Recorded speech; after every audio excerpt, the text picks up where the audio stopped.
കാറ്റ് എന്ന വിശ്വാസ പഠന ശിബിരത്തിലേക്ക് എല്ലാവരെയും സ്നേഹപൂർവ്വം സ്വാഗതം ചെയ്യുന്നു.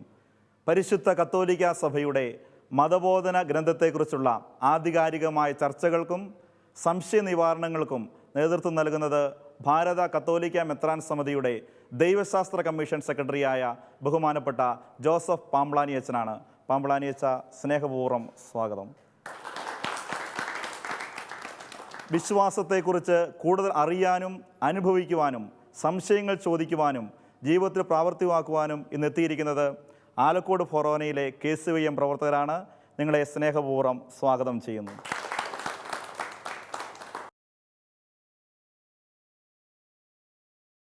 സഭയുടെ മതബോധന ഗ്രന്ഥമാണ് നാം പഠിച്ചുകൊണ്ടിരുന്നത്. കഴിഞ്ഞ ക്ലാസ്സിൽ വെളിപാടിനെക്കുറിച്ചാണ് നമ്മൾ ചർച്ച ചെയ്തുകൊണ്ടിരുന്നത്. നിങ്ങളുടെ ചോദ്യങ്ങൾ കൂടുതലുള്ളതിനാലാണ് ഈ എപ്പിസോഡിൽ നമ്മൾ അതേ വിഷയത്തെക്കുറിച്ച് തന്നെ ചർച്ച ചെയ്യാൻ ആഗ്രഹിക്കുക. കഴിഞ്ഞ എപ്പിസോഡിൽ പങ്കെടുക്കാൻ കഴിയാതിരുന്ന പ്രേക്ഷകർക്ക് വേണ്ടി കഴിഞ്ഞ എപ്പിസോഡിൽ പറഞ്ഞ ഈ വെളിപാട് എന്ന വിഷയത്തെക്കുറിച്ച് സഭയുടെ മതബോധന ഗ്രന്ഥം അവതരിപ്പിക്കുന്ന ആശയങ്ങളെ ചുരുക്കി പറയാൻ വേണ്ടി ശ്രമിക്കുകയാണ്. അതായത്, ദൈവം മനുഷ്യന് സ്വയം വെളിപ്പെടുത്തുന്നു. മറ്റ് മതങ്ങൾ ദൈവത്തെ അന്വേഷിച്ച് കണ്ടെത്തുമ്പോൾ മനുഷ്യനെ അന്വേഷിച്ച് വന്ന് മനുഷ്യന് സ്വയം വെളിപ്പെടുത്തുന്ന ദൈവത്തെക്കുറിച്ചാണ് വിശുദ്ധ ബൈബിൾ പറയുക. അതുകൊണ്ട് തന്നെ വെളിപാട് ഒരു വലിയ വിഷയമാണ് മതബോധനത്തിൽ. ദൈവത്തിൻ്റെ വെളിപാട് ഒന്നാമതായി നാം മനസ്സിലാക്കി അത് ത്രിത്വാത്മക വെളിപാടാണ്. പിതാവ്, പുത്രൻ, പരിശുദ്ധാത്മാവ്. പിതാവായ ദൈവം സൃഷ്ടി നടത്തിയപ്പോൾ സൃഷ്ടി ഒരു വലിയ വെളിപാടായിരുന്നു. പുത്രൻ തമ്പുരാൻ മനുഷ്യാവതാരം ചെയ്ത് ലോകത്തിൻ്റെ രക്ഷയ്ക്ക് വേണ്ടി കുരിശിലേറി മരിച്ചപ്പോൾ അത് ദൈവസ്നേഹത്തിൻ്റെ വലിയൊരു വെളിപാടാണ്. പരിശുദ്ധാത്മാവായ ദൈവം ഈശോ പഠിപ്പിച്ച സത്യങ്ങളോട് ചേർത്ത് നിർത്തിക്കൊണ്ട് നമ്മെ വിശ്വാസത്തിൻ്റെ ആഴങ്ങളിലേക്കും അതുവഴി ദൈവിക ഐക്യത്തിലേക്കും നയിക്കുമ്പോൾ അത് വെളിപാടിൻ്റെ മറ്റൊരു തലമാണ്. അപ്പോൾ വെളിപാട് ഒരു ത്രിത്വൈക രഹസ്യമാണ് എന്നാണ് നമ്മൾ മനസ്സിലാക്കേണ്ട ഒരു വലിയ സത്യം. ഈ വെളിപാട് ദൈവം ഇസ്രായേലിനെ തിരഞ്ഞെടുത്തപ്പോൾ മറ്റൊരു വെളിപാട് രൂപപ്പെടുകയാണ്. ദൈവജനത്തിലുമായി വിവിധ ഘട്ടങ്ങളിൽ ഉടമ്പടികളിൽ ഏർപ്പെട്ടപ്പോൾ അബ്രാഹത്തോട് ദൈവം ഉടമ്പടി നടത്തി. അതിനു മുൻപ് ദൈവം നോഹയോട് ഉടമ്പടി നടത്തി.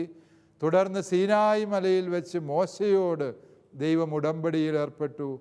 എല്ലാറ്റിനും ഉപരിയായി കാൽവരിയിലെ കുരിശിൽ തൻ്റെ തിരുരക്തം കൊണ്ട് ഈശോ മിശിഹ സ്വർഗവും ഭൂമിയും തമ്മിലുള്ള ഉടമ്പടി മുദ്ര വെച്ചു. അപ്പോൾ ഈ ഉടമ്പടികളിലൂടെ ദൈവം വെളിപ്പെടുത്തുന്നു. അതാണ് മറ്റൊരു യാഥാർത്ഥ്യം വെളിപാടിനെ മനസ്സിലാക്കാൻ.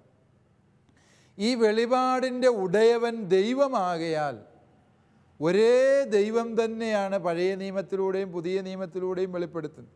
ചിലർ പറയാറുണ്ട്, പഴയ നിയമത്തിലെ ദൈവം ഭയങ്കര ക്രൂരനാണ്, ശത്രുക്കളെ സംഹരിക്കുന്നവനാണ്, ഇഷ്ടമില്ലാത്തൊരു കാര്യം വന്ന് അന്നേരെ പ്രതികാരം ചെയ്യുന്നവനാണ്, ദൈവത്തെ കണ്ടാൽ മരിച്ചു പോകും, അതല്ല എങ്കിൽ ദൈവത്തിൻ്റെ പേടകത്തെ തൊട്ടാൽ ആവിയാക്കി കളയും.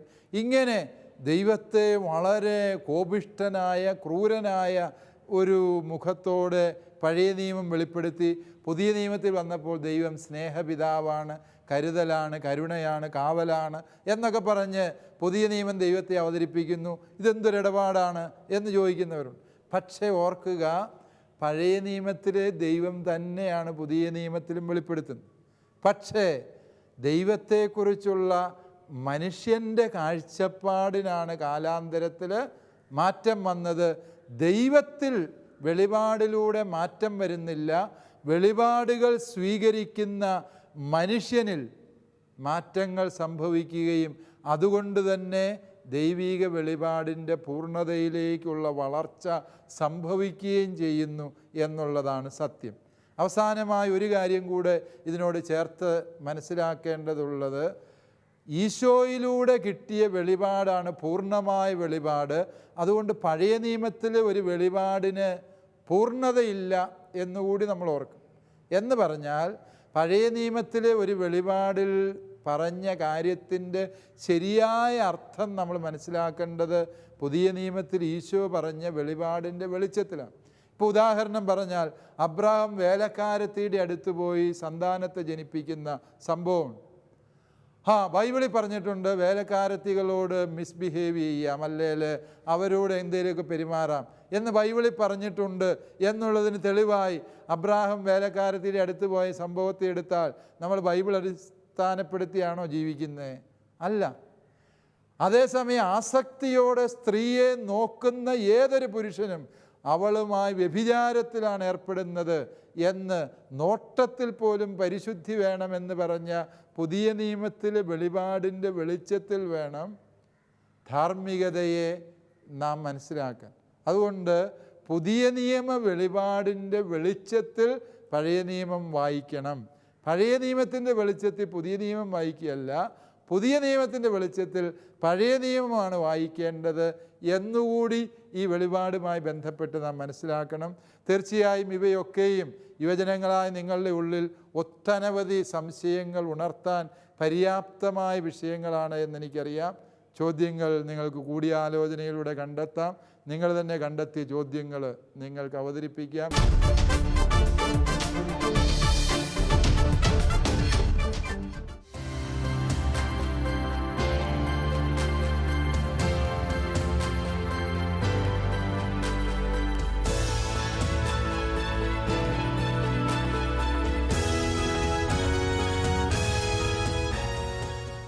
മാതാപിതാക്കൾക്ക് ദൈവം സ്വയം വെളിപ്പെടുത്തി എന്ന് പറയുന്നുണ്ട്. എന്നാൽ ദൈവത്തെ കാണുന്നവൻ മരിക്കും എന്ന് ബൈബിളിൽ പറയുന്നുണ്ട്. ആദിമാതാപിതാക്കൾ ദൈവത്തെ കണ്ടിട്ട് മരിച്ചില്ല. അതിന് കാരണം എന്താണ്? വിശുദ്ധനത്തിലെ ചില ആവർത്തനങ്ങൾ പരസ്പര വിരുദ്ധമാണ് എന്ന ആശയമാണ് അന്നാറോസ് അവതരിപ്പിക്കുന്നത്. അത് ഒത്തിരിയേറെ ആളുകളുടെ ആശങ്കയാണ്. ഒരു ഭാഗത്തൊരു കാര്യം പറയുന്നു, വേറൊരു ഭാഗത്ത് നേരെ തിരിച്ചു വരുന്ന പോലെ തോന്നുന്നു. അതിനെക്കുറിച്ച് അച്ഛൻ്റെ അഭിപ്രായം എന്താണ്? അതായത് ബൈബിൾ വ്യാഖ്യാനത്തിൽ എപ്പോഴും നമ്മൾ ശ്രദ്ധിക്കേണ്ട ഒരു മേഖലയാണ് ഇപ്പോൾ ഇവിടെ ഉന്നയിക്കപ്പെട്ടത്. ബൈബിളിൽ ചില വാചകങ്ങൾ പറയുന്നതിന് ഘടകവിരുദ്ധമായ കാര്യം മറ്റൊരു സന്ദർഭത്തിൽ പറയുന്നതായിട്ട് നമുക്ക് തോന്നുന്നു. ഇതിനെ നമ്മൾ മനസ്സിലാക്കേണ്ടത് ബൈബിളിൻ്റെ സമഗ്രതയിലാണ് അതിനെ മനസ്സിലാക്കേണ്ടത്. ദൈവത്തെ കണ്ടാൽ മരിക്കും എന്നുള്ള ഒരു സങ്കല്പമുണ്ട്. വാസ്തവത്തിൽ എന്താണ് അതിൻ്റെ അർത്ഥം? ദൈവം, അതേസമയം നമുക്കറിയാം ദൈവം എത്രയോ മനുഷ്യർക്ക് ബൈബിളിൽ പ്രത്യക്ഷപ്പെട്ടു. ആദിമാതാപിതാക്കൾക്ക് മാത്രമല്ല, അബ്രാഹത്തോട് ദൈവം സംസാരിക്കുന്നു, അബ്രാഹാം ദൈവത്തോട് വാദിക്കുന്ന പോലും ഇല്ലേ? യാക്കോബിനെ ദൈവം സന്ദർശിക്കുന്നുണ്ട്. അതായത് ബൈബിളിൽ ദൈവം പലരുടെ അടുത്ത് വന്നിട്ടും അവർ മരിച്ചിട്ടില്ല എന്നുള്ളതിന് ബൈബിൾ തന്നെയാണ് സാക്ഷ്യം. പിന്നെന്താണ് ദൈവത്തെ കണ്ടാൽ മരിക്കും എന്ന് പറയുന്നതിൻ്റെ അർത്ഥം? ദൈവം അത്രമേൽ മഹോന്നതനാണ് എന്ന്, ആ ദൈവത്തിൻ്റെ മഹത്വത്തെ ഊന്നിപ്പറയാൻ, ദൈവത്തെ നമ്മളുടെ ഒരു തരപ്പടിക്കാരനായി കരുതാൻ പാടില്ല. ദൈവം എപ്പോഴും ദൈവമാണ്. അവിടുത്തേക്ക് അർഹമായ ആദരവും അവിടുത്തെ തിരുമുമ്പിൽ വിനയവും മനുഷ്യന് ആവശ്യമുണ്ട് എന്ന് പഠിപ്പിക്കാൻ ഉപയോഗിച്ച ഒരു സങ്കേതം മാത്രമാണ് ഇത്. ദൈവത്തെ കണ്ടാൽ മരിക്കും. അത് ബൈബിളിലെ പഴയ പഞ്ചഗ്രന്ഥിയുടെ രചനയ്ക്ക് നിമിത്തമായ എല്ലാ ഗ്രന്ഥങ്ങളിലും അതില്ല. മനുഷ്യനുമായിട്ട് സൗഹൃദത്തിലായിരിക്കുന്ന ദൈവത്തിൻ്റെ ചിത്രമാണ് യാഹ്വിസ്റ്റ് പാരമ്പര്യം അവതരിപ്പിക്കുന്നത് എങ്കിൽ എലോഹിസ്റ്റ് പാരമ്പര്യവും പുരോഹിത പാരമ്പര്യവുമാണ് ദൈവത്തെ ഇങ്ങനെ മനുഷ്യനെ സമീപിക്കാൻ വയ്യാത്ത വളരെ കർക്കശക്കാരനായിട്ട് അവതരിപ്പിക്കുന്നത്. പക്ഷെ അവരുടെ ഉദ്ദേശവും ഇത്രയേ ഉള്ളൂ, ദൈവത്തിന് അർഹമായ ആദരവും ബഹുമാനവും മനുഷ്യൻ എപ്പോഴും നൽകിയിരിക്കണം. അതാണ് രണ്ടാം പ്രമാണവും അർത്ഥമാക്കുന്നത്. ദൈവതിരുനാമം വൃഥ ഉപയോഗിക്കരുത്. ഇനി ദൈവത്തെ കണ്ടാൽ മരിക്കും എന്നുള്ളതിന് മറ്റൊരു ഭാവാത്മകമായ അർത്ഥം വിശുദ്ധ അഗസ്തീനോസ് പുണ്യാൻ പറഞ്ഞിട്ടുണ്ട്. ദൈവത്തെ കണ്ടു കഴിഞ്ഞാൽ പിന്നെ ഈ ലോകത്ത് ജീവിക്കണമെന്നുള്ള ആഗ്രഹം മനുഷ്യനുണ്ടാകിയാൽ, ദൈവത്തോടൊത്തായിരിക്കണം എന്ന് മനുഷ്യനങ്ങ് വലുതായി ആഗ്രഹിക്കും. ദൈവത്തോട് ചേരാനുള്ള ഏക വഴി ഏതാണ്? മരണമാണ്. ആത്മഹത്യ ചെയ്യുമെന്നുള്ള അർത്ഥത്തിലല്ല. ദൈവത്തെ കണ്ടു കഴിഞ്ഞാൽ ജീവിതത്തിൻ്റെ ലക്ഷ്യം കണ്ടു, ഇനി എനിക്ക് ദൈവത്തോടൊത്താണ് ജീവിതം. അവൻ ഈ ലോകത്തിൽ താൻ നാളിതുവരെയും ജീവിച്ചു വന്ന ശൈലി അവൻ ഉപേക്ഷിക്കുകയും വ്യത്യസ്തമായി ദൈവൈക്യത്തിൻ്റെ ഒരു ശൈലിയിലേക്ക് അവൻ വളരുകയും ചെയ്യും എന്ന അർത്ഥത്തിൽ അതിനെ നമുക്ക് മനസ്സിലാക്കാൻ സാധിക്കും. അതുകൊണ്ട് ദൈവത്തെ കണ്ടാൽ മരിക്കുകയല്ല, കാരണം ഈശോ മിശിഹ ദൈവമായിരുന്നു, അവിടുത്തെ കണ്ട ആരും മരിക്കുകയല്ല ഇത്, അവനെ കണ്ടവരെല്ലാം ജീവിക്കുകയാണ്, അല്ലേ? അതുകൊണ്ട് ദൈവത്തിന് അർഹമായ ആദരം കൊടുക്കണം എന്ന അർത്ഥത്തിൽ മാത്രമാണ് ദൈവത്തെ കണ്ടാൽ മരിക്കും എന്ന വചനത്തെ ബൈബിൾ ഉദ്ദേശിക്കും. അപ്പോൾ തീർച്ചയായും ദൈവിക വെളിപാടുകളെ കൂടുതലായിട്ട് അറിയുമ്പോൾ ദൈവിക രഹസ്യങ്ങളിലൂടെ വെളിപ്പെടുന്ന ആ വിശ്വാസത്തെ നമുക്ക് സ്നേഹിക്കാൻ തോന്നുന്നു, അല്ലേ? തീർച്ചയായും ഇനിയും ചോദ്യങ്ങളുണ്ട്. അടുത്ത ചോദ്യം ചോദിക്കുന്ന ആരാണ്? നോഹയുമായി ദൈവം ഒരു ഉടമ്പടി സ്ഥാപിച്ചതായി പറയുന്നു. അത് ലോകാവസാനം വരെ നിലനിൽക്കുമെന്നും പറയുന്നു. എങ്ങനെയാണ് അത് ലോകാവസാനം വരെ നിലനിൽക്കുന്നത്? അയറിൻ്റെ ചോദ്യം വളരെ ആഴമുള്ളൊരു ചോദ്യമാണ്. ദൈവം നോഹയുമായിട്ട് ഒരു ഉടമ്പടി സ്ഥാപിച്ചു എന്ന് പറയുന്നുണ്ട്. അന്ന് ഞാൻ ആരംഭത്തിൽ പറഞ്ഞായിരുന്നു, ആ ഉടമ്പടി എന്തുടമ്പടിയാണ്? എല്ലാ മനുഷ്യർക്കും വേണ്ടിയുള്ള ഉടമ്പടിയാണ്, അല്ലേ? ആ ഉടമ്പടി ദൈവം സ്ഥാപിച്ചു എന്നുള്ളത് സത്യം. പക്ഷേ ഓർക്കുക, ആ ഉടമ്പടി മനുഷ്യകുലത്തിന് മുഴുവനും വേണ്ടി ദൈവം ഒരുക്കുന്ന യഥാർത്ഥ ഉടമ്പടി എവിടെയാണ്? കുരിശേലാണ്. ആ കുരിശേലെ ഉടമ്പടിയുടെ ഒരു നിഴല് മാത്രമായിരുന്നു ഏത്? മറ്റെല്ലാ ഉടമ്പടിയും. നോഹയുമായിട്ടുള്ള ഉടമ്പടി മാത്രമല്ല, അബ്രാഹവുമായി ദൈവം നടത്തുന്ന ഉടമ്പടി, മോശയോടൊത്ത് ദൈവം സീനായി മലയിൽ നടത്തുന്ന ഉടമ്പടി, ഈ ഉടമ്പടികളെല്ലാം ആത്യന്തികമായി സൂചിപ്പിക്കുന്ന എന്തിലേക്കാണ്? കുരിശിൽ ഈശോ മിശിഹ നടത്താനിരിക്കുന്ന വലിയ ഉടമ്പടിയോടാണ്.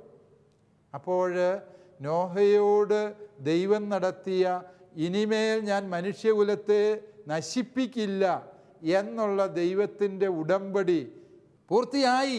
എവിടെ?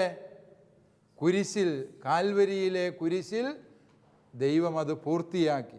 എല്ലാ മനുഷ്യൻ്റെയും രക്ഷയ്ക്ക് വേണ്ടി ദൈവപുത്രൻ കുരിശിലേറിയപ്പോൾ നോഹയോട് ദൈവം നടത്തിയ ആ ഉടമ്പടി ദൈവം പൂർത്തീകരിച്ചു. തീർച്ചയായും അതതിൻ്റെ പരിപൂർത്തിയിൽ എത്തുന്നെപ്പോഴാണ്? യുഗാന്ത്യത്തിൽ, ഈശോയുടെ രണ്ടാം വരവിലാണ് ആ രക്ഷണീയ കർമ്മം പൂർത്തീകരിക്കപ്പെടുന്നത് എന്നുള്ളത് സത്യമാണ്. പക്ഷേ നോഹയോടുള്ള ഉടമ്പടി ദൈവം സഫലമാക്കി. എവിടെ?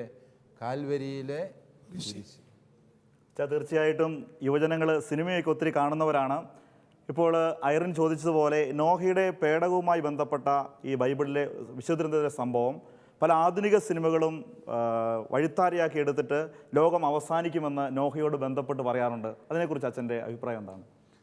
ലോകാവസാനത്തെക്കുറിച്ച്, ഒന്നാമത് ലോകാവസാനം എന്നൊരു ചിന്താഗതി തന്നെ ക്രിസ്തീയതയിൽ ഇല്ല. ലോകം അങ്ങ് കത്തി ആവിയായി പോയി, അങ്ങനെ ഒരു ചിന്താഗതിയെ ക്രിസ്തീയതയിലില്ല. ക്രിസ്തീയതയിലുള്ളത് യുഗാന്ത്യം എന്നുള്ള ഒരു സംഭവമാണ്.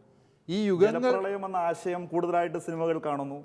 ജലപ്രളയം വരും, പക്ഷെ ഈ യുഗത്തിൻ്റെ അന്ത്യം മറ്റൊരു യുഗം ആരംഭിക്കുന്നു. ഇപ്പം പഴയ നിയമ ഒരു യുഗമായിരുന്നു, ക്രിസ്തു വന്നതോടെ പുതിയൊരു യുഗം ആരംഭിച്ചു, രക്ഷയുടെ യുഗം ആരംഭിച്ചു. ഈ യുഗം അതിൻ്റെ പൂർത്തീകരണത്തിലെത്തുന്നതിനെയാണ് യുഗാന്ത്യം എന്ന് ബൈബിൾ പറയുക. ഇതെല്ലാം ആവിയായി കത്തിത്തീരും എന്നുള്ള അർത്ഥത്തിൽ വിശുദ്ധ ബൈബിളോ അതല്ല എങ്കിൽ സഭയോ നമ്മളെ യുഗാന്ത്യത്തെക്കുറിച്ച് പഠിപ്പിക്കുന്നില്ല. എന്താണ് പൗലോസ് അപ്പോസ്തലൻ പറയുന്നത്? കണ്ണിമയ്ക്കുന്ന വേഗത്തിൽ നാം എല്ലാവരും രൂപാന്തരപ്പെടും. കൊളോസ്യ ലേഖനം 3:14 അപ്പോസ്തലൻ പറയുന്നുണ്ട് എന്താണ് യുഗാന്ത്യം? എല്ലാം യേശുക്രിസ്തുവിലും എല്ലാവരിലും യേശുക്രിസ്തുവും രൂപപ്പെടുന്നതാണ് യുഗാന്ത്യം. എല്ലാം യേശുവിലായിരിക്കുന്നു, അതുപോലെ എല്ലാവരിലും യേശുവായിത്തീരുന്ന അവസ്ഥയാണ് യുഗാന്ത്യം. അതുകൊണ്ട് നമ്മൾ ഈ ലോകാവസാനം വരും, വാൽ നക്ഷത്രം വന്ന് ഭൂമിക്കെട്ടിടിക്കും, ഇവിടെ മുഴുവൻ ആവിയാകും എന്ന രീതിയിലുള്ള കൽപ്പിത കഥകളോ അല്ലെങ്കിൽ ഭയങ്കരം പ്രളയം വരുന്നു എന്ന അർത്ഥത്തിലോ യുഗാന്ത്യത്തെ മനസ്സിലാക്കേണ്ടതില്ല. പിന്നെ അതിൻ്റെ സമയത്തെക്കുറിച്ച് ഈശോ പറഞ്ഞത് എന്താ? അത് മനുഷ്യപുത്രന് പോലും അറിയാൻ പാടില്ല എന്നുള്ള അർത്ഥത്തിലാണ്. അതുകൊണ്ട് സമയത്തെക്കുറിച്ചുള്ള വ്യഗ്രത അവസാനിപ്പിച്ചിട്ട് നാം ഓരോരുത്തരും സുവിശേഷത്തോട് വിശ്വസ്തത പുലർത്തി ജീവിക്കുന്നതിനെയാണ് യുഗാന്ത്യ ദർശനത്തിൽ പ്രാധാന്യമുള്ളത്. അതാണ് സഭ ഈ മേഖലയിൽ നമ്മെ പഠിപ്പിക്കുന്ന സത്യം. തീർച്ചയായിട്ടും ഈ മതബോധന ഗ്രന്ഥം നമ്മളിലുള്ള അബദ്ധധാരണകളെ തിരുത്തുന്നതായിട്ട് നമുക്ക് അനുഭവപ്പെടുന്നു. തീർച്ചയായും ദൈവം മനുഷ്യനെ സ്വയം വെളിപ്പെടുത്തി നമ്മൾ ഏക ദൈവത്തിൽ വിശ്വസിക്കുന്നു. അതുപോലെ തന്നെ മറ്റു മതത്തിലുള്ളവരും അവരവരുടെ ദൈവങ്ങളെ വിശ്വസിക്കുന്നുണ്ട്. എങ്കിൽ അവർക്ക് ലഭിച്ച മതചിന്തകളും നമുക്ക് ലഭിച്ച വെളിപാടും തമ്മിലുള്ള വ്യത്യാസം എന്താണ്? ഇത് വലിയൊരു ചോദ്യം തന്നെയാണ്.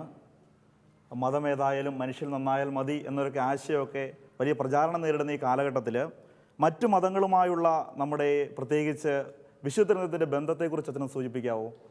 യെസ്, വെളിപാടിനെ കുറിച്ച് പറയുമ്പോൾ ആ ചോദ്യം, ജാനറ്റ് ചോദിച്ച ചോദ്യം വളരെ പ്രസക്തമായൊരു ചോദ്യമാണ്. വെളിപാട് നമുക്ക് വേണ്ടി മാത്രം കിട്ടിയൊരു സംഗതി, ബാക്കിയുള്ളവർക്ക് ആർക്കും വെളിപാടില്ല. നോക്കുക, ബൈബിൾ അവതരിപ്പിക്കുന്ന വെളിപാട് ആർക്കാണ്? മനുഷ്യകുലം മുഴുവനും വേണ്ടിയാണ് ദൈവത്തിൻ്റെ ആദ്യ വെളിപാട്. സൃഷ്ടിയാണ് ദൈവത്തിൻ്റെ വെളിപാട് എങ്കിൽ എല്ലാ മനുഷ്യൻ്റെയും സൃഷ്ടാവ് ആരാണ്? ദൈവമാണ്. ഒരു ദൈവമേ ഉള്ളൂ എന്ന് നമ്മൾ ഉറച്ച് വിശ്വസിച്ചുവെങ്കിൽ അതിൻ്റെ അർത്ഥം എന്താ? മറ്റ് മതസ്ഥരും ആരുടെ മക്കളാണ്? ദൈവത്തിൻ്റെ മക്കളാണ്. ഏക ദൈവം, നാം വിശ്വസിക്കുന്ന, നാം രക്ഷകനും ദൈവവുമായി ഏറ്റുപറയുന്ന അതേ ദൈവത്തിൻ്റെ പദ്ധതിയുടെ ഭാഗമാണ് ആര്? ഇന്നാട്ടിലെ ഹൈന്ദവ സഹോദരങ്ങൾ, മുസ്ലിങ്ങൾ, സിഖുകാർ, പാഴ്സികൾ, നിരീശ്വരവാദികൾ പോലും എല്ലാവരും ആരാണ്? ഈ സൃഷ്ടാവിൻ്റെ രക്ഷാകര പദ്ധതിയിൽ രൂപപ്പെട്ടവരാണ് എന്ന് നമ്മൾ ചിന്തിക്കണം. അതുകൊണ്ട് മറ്റ് മതസ്ഥർക്ക് വെളിപാടുണ്ടോ എന്ന് ചോദിച്ചാൽ അവരുടെ അസ്തിത്വം തന്നെയാണ് അവർക്കുള്ള ദൈവത്തിൻ്റെ ഏറ്റവും വലിയ വെളിപാട്.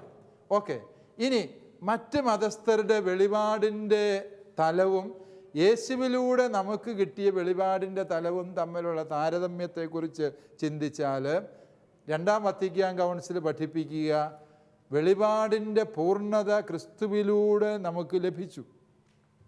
മറ്റ് മതങ്ങളിലെ ആചാര്യന്മാർ അവരെ പല കാര്യങ്ങൾ പഠിപ്പിച്ചിട്ടുണ്ട്. അവരുടെ പ്രവാചകന്മാരിലൂടെയാകാം, ആചാര്യന്മാരിലൂടെയാകാം, മതസ്ഥാപകരിലൂടെയാകാം അവരെ പല വസ്തുതകളും പഠിപ്പിച്ചിട്ടുണ്ട്. അവയൊക്കെയും പൂർണ്ണതയുള്ള ഈ വെളിപാടിലേക്ക് ദൈവം ആ ജനതയെ നയിക്കുന്നതിൻ്റെ ഭാഗമായിട്ട് മനസ്സിലാക്കണം എന്നാണ് പറഞ്ഞത്. അതായത് വെളിപാടിൻ്റെ പൂർണ്ണത ക്രിസ്തു ആയിരിക്കുമ്പോൾ തന്നെ ആ വെളിപാടിൻ്റെ പൂർണ്ണതയിലേക്ക് ഇതര മതസ്ഥരെ നയിക്കാൻ ദൈവം ആ മതത്തിൻ്റെ ആചാര്യന്മാരെ, ആ മതത്തിൻ്റെ സ്ഥാപകരെ നിയോഗിച്ചു. പ്രത്യേകിച്ചും കർത്താവായ യേശു, ഡോമിനൂസ് യേസൂസ് എന്ന് പറഞ്ഞ ഒരു പ്രബോധന രേഖ ഇതുമായി ബന്ധപ്പെട്ട് ഈ സാർവത്രിക മതബോധന ഗ്രന്ഥം പ്രസിദ്ധീകരിച്ച ശേഷം ജോൺ പോൾ രണ്ടാമൻ മാർപ്പാപ്പായുടെ കാലത്ത് ഈ വിഷയത്തെ വിശദീകരിച്ചുകൊണ്ട് പ്രസിദ്ധം ചെയ്യുകയുണ്ടായി. അതിൻ്റെ 14-ാം ഖണ്ഡിക പറയുന്നത് ഇതര മതസ്ഥരുടെ സ്ഥാപകരും അതുപോലെ അതിൻ്റെ ആചാര്യന്മാരുമൊക്കെ ദൈവത്തിൻ്റെ രക്ഷാകര പദ്ധതിയിലെ ഏകമധ്യസ്ഥനായ ഈശോ മിശിഹായോട് സഹകരിക്കാൻ ദൈവം തിരഞ്ഞെടുത്ത ഉപമധ്യസ്ഥന്മാരായി പ്രവർത്തിക്കുന്നു എന്നാണ്. അതുകൊണ്ട് ഒരു സത്യം നമ്മളെപ്പോഴും മനസ്സിലാക്കേണ്ടത്, ഈശോയിലൂടെ കൈവന്ന വെളിപാടാണ് പൂർണ്ണതയുള്ള വെളിപാട്. ആ വെളിപാടിലേക്ക് ദൈവം സൃഷ്ടപ്രപഞ്ചത്തെ മുഴുവനായും വ്യത്യസ്ത വ്യക്തികളിലൂടെ, വ്യത്യസ്ത വഴികളിലൂടെ, വ്യത്യസ്ത മതങ്ങളിലൂടെ ആനയിച്ചുകൊണ്ടേയിരിക്കുകയാണ്. അവരുടെ വെളിപാടും പൂർണ്ണമാകുന്നത് അവർ കർത്താവും രക്ഷകനുമായ യേശുവിനെ ഏറ്റുപറയുമ്പോഴായിരിക്കും എന്ന വ്യത്യാസം മാത്രം. അപ്പോൾ സ്വാഭാവികമായും യുവജനങ്ങൾക്കുണ്ടാകുന്നൊരു ചോദ്യമാണിത്. ആധുനിക നരവംശശാസ്ത്രവും ഉൽപ്പത്തിയും തമ്മിൽ എന്തെങ്കിലും ബന്ധമുണ്ടോ? അതോ ഉൽപ്പത്തി പുസ്തകം നരവംശശാസ്ത്രത്തിന് എതിരായിട്ടാണോ വരുന്നതെന്നുള്ള ചോദ്യങ്ങൾ യുവമനസ്സുകളിലുണ്ട്. അച്ഛൻ അതിനെക്കുറിച്ചൊന്ന് വ്യക്തമാക്കാവോ? ഉൽപ്പത്തി പുസ്തകം പറയുന്ന ഓരോ വചനങ്ങളും അക്ഷരം പ്രതി വ്യാഖ്യാനിക്കണം എന്ന് സഭ ഒരിക്കലും ആവശ്യപ്പെടുന്നില്ല. തന്നെയല്ല, ഉൽപ്പത്തി പുസ്തകത്തെ എപ്രകാരം വ്യാഖ്യാനിക്കണമെന്ന് വിശദീകരിച്ചുകൊണ്ട് റോമിലെ പൊന്തിഫിക്കൽ ബിബ്ലിക്കൽ കമ്മീഷൻ ഒരു പ്രബോധന രേഖ തന്നെ ഇറക്കുകയുണ്ടായിട്ടുണ്ട്. ആ രേഖയിൽ പറയുന്ന വസ്തുതയും ഈ 1 മുതൽ 11 വരെ അധ്യായങ്ങളെ വ്യാഖ്യാനിക്കുമ്പോൾ അത് കൃത്യം ചരിത്രപരമായ സംഭവങ്ങൾ എന്ന രീതിയിൽ വ്യാഖ്യാനിക്കാനാവില്ല എന്ന് പറഞ്ഞാൽ അതിനകത്ത് ഒരു അർത്ഥവും ഇല്ല എന്നുള്ള അർത്ഥത്തിലല്ല. ചിലർ പറയും ഇത് ചരിത്രമല്ല, അതുകൊണ്ട് വെറും കെട്ടുകഥയാണ്, ഒരു ഐതിഹ്യമാണെന്ന് പറയും. അതല്ല, ചരിത്രം എന്ന് പറയുമ്പോൾ നമ്മൾ ഉദ്ദേശിക്കുന്നത് എന്താണ്? ആ പ്രസ്തുത സംഭവം നടന്ന സമയവും സ്ഥലവും കൃത്യമായി നമുക്ക് പറയാൻ കഴിയുമ്പോഴാണ് അതെന്താകുന്നത്? ചരിത്രമാകും. ഇന്ത്യക്ക് സ്വാതന്ത്ര്യം കിട്ടിയത് ഒരു ചരിത്ര സംഭവമാണ്. കാരണം എന്താണ്? അത് ഇത്രാം വർഷം ഇത്രാം തീയതി ഇന്ന സമയത്ത് ഇന്ന സ്ഥലത്ത് അങ്ങനെ ഒരു ഉടമ്പടി ഒപ്പുവെച്ച് സ്വാതന്ത്ര്യം നേടി ഇന്ത്യ, അല്ലേ? അതുകൊണ്ട് ചരിത്രം എന്ന് പറയുമ്പോൾ എപ്പോഴും നമ്മൾ ശ്രദ്ധിക്കേണ്ടത് അതിനകത്ത് രണ്ട് വശങ്ങളുണ്ട്. ഏതൊക്കെയാണ്? ഒന്ന് അതിൻ്റെ സ്ഥലം, മറ്റൊന്ന് സമയം. ഇത് രണ്ടും കൃത്യമായി നമുക്ക് ലൊക്കേറ്റ് ചെയ്യാൻ പറ്റുമ്പോഴാണ് നമുക്ക് പറയാൻ പറ്റുന്നത് എന്ത്? അത് ചരിത്രപരമാണ് എന്ന് പറയാൻ പറ്റും, അല്ലേ? ഈ ഉൽപ്പത്തി പുസ്തകത്തിലെ 1 മുതൽ 11 വരെ അധ്യായങ്ങളുടെ ചരിത്രപരതയെ സഭ ഊന്നുന്നില്ല എന്ന് പറയുമ്പോൾ അത് മൊത്തം വെടിയാണ്, നുണയാണ്, വെറും കെട്ടുകഥയാന്നുള്ള അർത്ഥത്തിലല്ല അതിനെ മനസ്സിലാക്കേണ്ടത്. പിന്നെയോ ആ സംഭവങ്ങൾ നടന്ന സമയമോ സ്ഥലമോ കൃത്യമായി നമുക്കറിയാൻ പാടില്ല. അതുകൊണ്ടാണ് അതിൻ്റെ ചരിത്രപരതയെ സഭ ഊന്നിപ്പറയുന്നില്ല എന്ന് പറയും. അതേസമയം തുടർന്ന് 12-ാം അധ്യായത്തിലെത്തുമ്പോഴോ അബ്രാഹത്തെ ദൈവം വിളിക്കുന്നു, കൃത്യം സ്ഥലം പറയുന്നുണ്ട്. മെസപ്പൊട്ടോമിയയിലെ ഊർ എന്ന ദേശത്ത് വസിച്ചിരുന്നവനാണ്. അവൻ്റെ പ്രയാണകാലം ചരിത്രത്തിൽ നമുക്ക് ഊഹിച്ചെടുക്കാൻ സാധിക്കും. BC 19-ാം നൂറ്റാണ്ടിലാണ് ആ സംഭവം നടക്കുക. അതാണ് ഈ ചരിത്രപരവും അല്ലാത്തതും എന്ന് ബൈബിൾ പറയുമ്പോൾ ഉദ്ദേശിക്കുക. 1 മുതൽ 11 വരെ അധ്യായങ്ങൾ അപ്രസക്തമാണെന്നോ അത് വെറും കെട്ടുകഥയാണെന്നോ ആരും തെറ്റിദ്ധരിക്കരുത്. അതുകൊണ്ട് വിശുദ്ധ ബൈബിളിൽ പറയുന്ന കാര്യങ്ങളെ ഇവിടെ ഉന്നയിക്കപ്പെട്ടതുപോലെ ഇത് ചരിത്രപരമല്ല എന്നുള്ളത് കൊണ്ട് അവഗണിക്കണമെന്നല്ല, നരവംശാസ്ത്രവുമായി ഒത്തുപോകുന്നത് തന്നെയാണ് ഉൽപ്പത്തി ഗ്രന്ഥത്തിലെ വ്യാഖ്യാനം. കാരണം എന്താണ്? നരവംശാസ്ത്രത്തിൽ പറയുന്ന മനുഷ്യൻ ഉണ്ടായി എന്നുള്ളതാണല്ലോ നരവംശാസ്ത്രം. ആ ഉണ്ടായി എന്ന സത്യത്തെ ഈ ബൈബിളും അംഗീകരിക്കുന്നു. അതെങ്ങനെ ഉണ്ടായി എന്ന് വിശദീകരിക്കാൻ നരവംശാസ്ത്രത്തിന് ഇതുവരെയും കഴിഞ്ഞിട്ടില്ല. ഡാർവിൻ്റെ പരിണാമ സിദ്ധാന്തത്തിൽ ജീവൻ ഉണ്ടായി എന്നല്ലാതെ എങ്ങനെ ഉണ്ടായി എന്ന് പറയുന്നില്ല എന്നുള്ളത് നമുക്കറിയാം. ശാസ്ത്രത്തിലെ ബിഗ് ബാങ് തിയറി ആകട്ടെ, അല്ലെങ്കിൽ സ്റ്റീഫൻ ഹോക്കിൻസിൻ്റെ അതിർത്തിരഹിത സിദ്ധാന്തമാകട്ടെ, ഇങ്ങനെ ശാസ്ത്രീയമായി തെളിയിക്കപ്പെട്ട സിദ്ധാന്തങ്ങളിൽ ഒന്നും തന്നെയും ഈ ഉത്ഭവത്തെക്കുറിച്ചുള്ള വസ്തുനിഷ്ഠമായ സത്യങ്ങൾ സംശയരഹിതമായി തെളിയിക്കാൻ കഴിയാത്തിടത്തോളം വിശുദ്ധ ബൈബിളിൽ പറയുന്ന ഈ വചനങ്ങളുടെ ആധികാരികതയെ സംശയിക്കേണ്ട ഒരു തെളിവും ഇതുവരെയും ശാസ്ത്രം കൊണ്ടുവന്നിട്ടില്ല. ബൈബിൾ പറയുന്ന ഇത്രയേ ഉള്ളൂ: ഈ മനുഷ്യകുലത്തെ ദൈവമാണ് സൃഷ്ടിച്ചത്, ഇതിനൊരു സൃഷ്ടാവുണ്ട്. ആ ഒരു സത്യത്തെയാണ് ഈ 1 മുതൽ 11 വരെ അധ്യായങ്ങളിൽ ബൈബിൾ അവതരിപ്പിക്കാൻ ശ്രമിക്കും. വിശ്വാസത്തെ കൂടുതൽ അറിയുമ്പോൾ സുനിൽ എന്താണ് ചോദിക്കാനുള്ളത്? സുനിൽ ചോദിച്ചോളൂ. ഒരു സംശയമുള്ളത്, ഈ സിദ്ധാന്തങ്ങൾ അച്ഛനൊരു സിദ്ധാന്തം പറഞ്ഞല്ലോ, ആ സമയത്ത് സഭയുടെ കാഴ്ചപ്പാട് ആ സമയത്തുണ്ടായിരുന്നോ എന്നുള്ള, സഭ ആ സമയത്ത് അത് കണ്ടുപിടിക്കാൻ പറ്റിയിരുന്നുണ്ടോ എന്നൊരു സംശയം. ഏത് കാലത്താണ് ഉദ്ദേശിക്കുന്നത്? ഈ പഴയ നിയമ ചരിത്രം എഴുതിയ സമയത്ത് ഈ ഇങ്ങനെ ഒരു, അതായത് സുനിൽ ചോദിച്ചത് വളരെ നല്ലൊരു ചോദ്യമാണ്. അതായത് അന്ന് സഭ ഇത് കണ്ടുപിടിച്ചിരുന്നോ എന്ന് ചോദിച്ചു കഴിഞ്ഞാൽ, അന്ന് സഭ ഏത് രൂപത്തിലായിരുന്നു ഉണ്ട്? ആദ്യ മനുഷ്യൻ്റെ കാലമാണ് നമ്മൾ ഈ പറയുന്നതെന്ന് വിചാരിക്കും. അന്ന് സഭ ഇന്ന് കാണുന്ന രീതിയിലില്ലല്ലോ. ആഗസ്തീനോസ് പുണ്യാളൻ പറഞ്ഞു, ആദ്യത്തെ മനുഷ്യനിൽ തൊട്ട് സഭയുണ്ടായി. എക്ലേസിയ ആബേലിൻ്റെ കാലം മുതലുള്ള സഭ എന്നൊക്കെ ആഗസ്തീനോസ് പുണ്യാൻ പറയുന്നുണ്ടെന്നുള്ളത് ശരിയാണ്. പക്ഷേ ഈശോമിശിഹായുടെ കുരിശുമരണത്തിലൂടെയാണ് സഭ സ്ഥാപിക്കപ്പെട്ടത്. സഭയ്ക്ക് ദൈവം നൽകിയ വെളിപാടുകളുടെ വെളിച്ചത്തിലാണ് സഭ ഇപ്രകാരമുള്ള ദർശനങ്ങൾ രൂപപ്പെടുത്തുന്നത്. ആ കാലഘട്ടത്തിൽ സഭ ഇങ്ങനെ ചിന്തിച്ചിരുന്നോ? പഴയ നിയമം എഴുതപ്പെട്ട കാലത്ത് സഭയുടെ ചിന്താഗതി ഇതായിരുന്നോ എന്ന് ചോദിച്ചാൽ അല്ലായിരുന്നു. കാരണം എന്താണ്? ആ കാലത്ത് സഭയില്ലായിരുന്നു. ആ കാലഘട്ടത്തിൽ സഭ എന്നുള്ള സത്യം രൂപീകരിക്കപ്പെടുന്നതിൻ്റെ ഒരുക്ക കാലം മാത്രമായിരുന്നു അതെന്ന് ഓർക്കും. അച്ഛാ, യുവജനങ്ങൾക്ക് ഈ അടുത്ത കാലത്ത് വാട്സപ്പിലൂടെയൊക്കെ ഒരു പിക്ചർ കിട്ടി. ഒരു സന്ദേശം ഇതായിരുന്നു: ഈ നോഹയുടെ പെട്ടകം എവിടെയൊക്കെയോ കണ്ടെത്തി, അത് അറാറാത്ത് മലയിൽ തന്നെ ഉണ്ട്, അതിൻ്റെ ചരിത്ര ഗവേഷണങ്ങൾ നടക്കുകയാണ്. ഇതിനെക്കുറിച്ച് ഒത്തിരിയേറെ കഥകൾ പ്രചരിപ്പിക്കപ്പെടുന്നുണ്ട്. അതിനെക്കുറിച്ച് അച്ഛൻ്റെ അഭിപ്രായം എന്താണ്? അതേക്കുറിച്ച് ഇപ്രകാരമുള്ള ഇസ്രായേലി ആർക്കിയോളജി ഡിപ്പാർട്ട്മെൻറ്റ് ഒരു വലിയ പ്രോജക്റ്റായിട്ട് ഈ വിഷയം ചെയ്യുന്നതായിട്ട് എനിക്കറിയാം.